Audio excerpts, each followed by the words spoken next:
Data স্ট্রাকচারের আজকের এই ক্লাসে আপনাকে সুস্বাগত।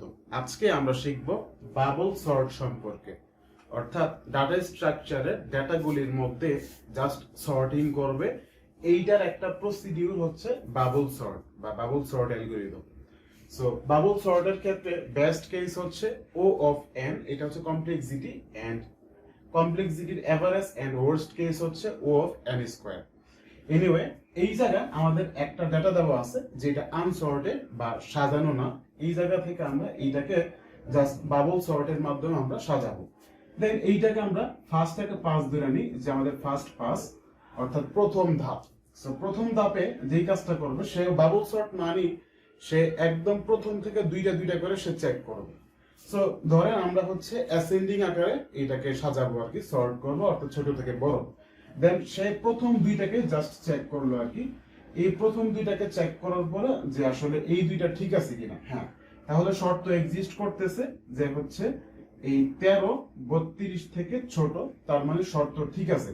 সো শর্ত যদি ঠিক থাকে সে একদম এক্সাক্ট সেম থাকবে, সেম থেকে সে জাস্ট একটা গড় পিছাবে আর কি, অর্থাৎ এই জায়গা থেকে এখন সে পরবর্তী দুইটা গড় সে হচ্ছে চেক করবে। সো পরবর্তী এই দুইটা করে চেক করার পরে কি দেখলো যে শর্তটা এক্সিস্ট করে কিনা। এই জায়গায় আলটিমেটলি আসলে শর্ত এক্সিস্ট করতেছে না, কারণ 32 26 থেকে বড়। সো আমরা যেহেতু ছোট থেকে বড় দরকার, তার মানে কি এই দুইটাকে আসলে পরিবর্তন করা দরকার।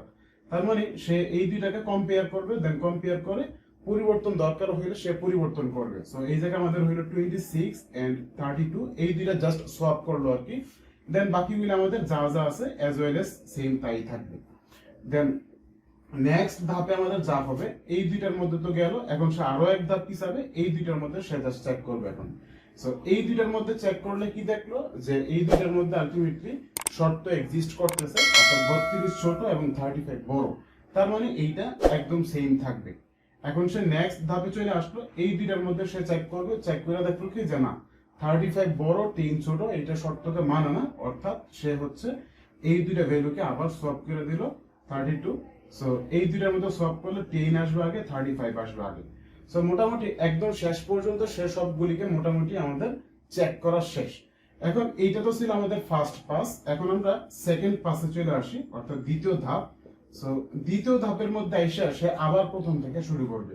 তাহলে প্রথম থেকে আমাদের কি দাঁড়াইলো যে এই হচ্ছে আমাদের 30, দেন 26 32 10 and 35, এইটাকে আমরা আবার লিখলাম। এখন সে একদম প্রথম থেকে সে চেক করলো এই দুইটা ঠিক আছে কিনা।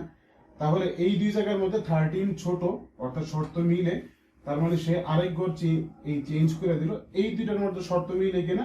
সো আলটিমেটলি 26 32 থেকে ছোট, সো এইটাও শর্ত মিলে, পরিবর্তনের দরকার নাই। কিন্তু এই দুইটার মধ্যে আসলে 32 বড় 10 ছোট, অর্থাৎ এদের মধ্যে এই দুইটা ভ্যালুস এই সোয়াপ হবে আর কি। অর্থাৎ 26 এর পরে এই 10টা আসবে আগে, আর 32 গেল পরে, দেন হচ্ছে আমাদের 35। সো মোটামুটি আমরা এই দুইটাকে এই তো মানে হচ্ছে চেঞ্জ করলাম। এখন সে আরেক ঘর পিছাবে, এই দুইটাতে আলটিমেটলি ঠিক আছে কিনা। সো 32 35 থেকে ছোট, এই পারপাসটা মোটামুটি শর্ত এক্সিস্ট করে। সো এই পর্যন্ত ডান।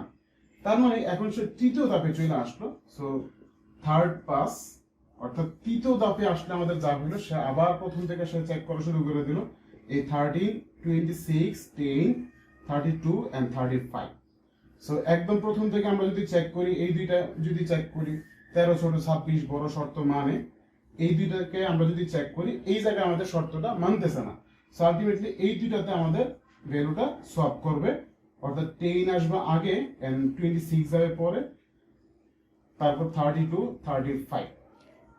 সো নেক্সট ধাপে আমরা যদি চেক করি যে এই দুইটার মধ্যে তো আমাদের হচ্ছে আগে চেক করা হয়েছিল, এখন জাস্ট এই দুইটার মধ্যে সে চেক করবে, 36 ছোট ফাইন। দেন হচ্ছে আমাদের লাস্টের দুইটাকেও যদি চেক করে, আলটিমেটলি 32 আমাদের ছোট। সো আমাদের ফোর্থ পাস, তারপরে এই ফোর্থ পাসে এসে জাস্ট এই ভ্যালুটাকে আমরা তুলি, 13 10 26 13 10 26 and 32 and 35 32 35। সো এই জায়গায় একদম প্রথম থেকে যদি হচ্ছে পাস করে সে, তাহলে দেখলো কি যে না 13টা মূলত আসলে বড় এবং 10 ছোট। সো এই দুটোর মধ্যে আমাদের ভ্যালু সোয়াপ হবে, 10 13 26 32 and 35। এন্ড নেক্সট ধাপে যদি সে আসে যে আলটিমেটলি এই দুইটার মধ্যে আমাদের চেক করা ডান, তার মানে এই দুইটাতে চেক করলো, সো শর্ত এক্সিস্ট করে, এই ভ্যালুটা ছোট এটা বড়, দেন এই দুইটাকে যদি চেক করে শর্ত এক্সিস্ট করে, এই দুইটাকে যদি চেক করে শর্ত এক্সিস্ট করে। তার মানে এই ফিফথ পাসে যদি আসে সে, এই ভ্যালুটাকে আমরা আবারও লিখি 10, 13, 26, 32 and 35। সো এই জায়গায় প্রত্যেকটা শর্ত কিন্তু আলটিমেটলি আমাদের এক্সিস্ট করতেছে। তার মানে এইটা মোটামুটি বেশ কয়েকটা ধাপে প্রতি দুইটা মান করে সে হচ্ছে চেঞ্জ করে ফেলার আর কি। সো আমরা আলটিমেটলি এই জায়গা থেকে বলতে পারি যে হচ্ছে বাবল সর্ট একটা সবচেয়ে easiest method two sort any kind of data set. So আজকের মতো আমাদের এই পর্যন্ত, ইনশাআল্লাহ পরবর্তী অন্য কোনো পর্বে আবারও দেখা হচ্ছে অন্য কোনো টপিক নিয়ে। আল্লাহ হাফেজ, আসসালামু আলাইকুম রহমতুল্লাহ।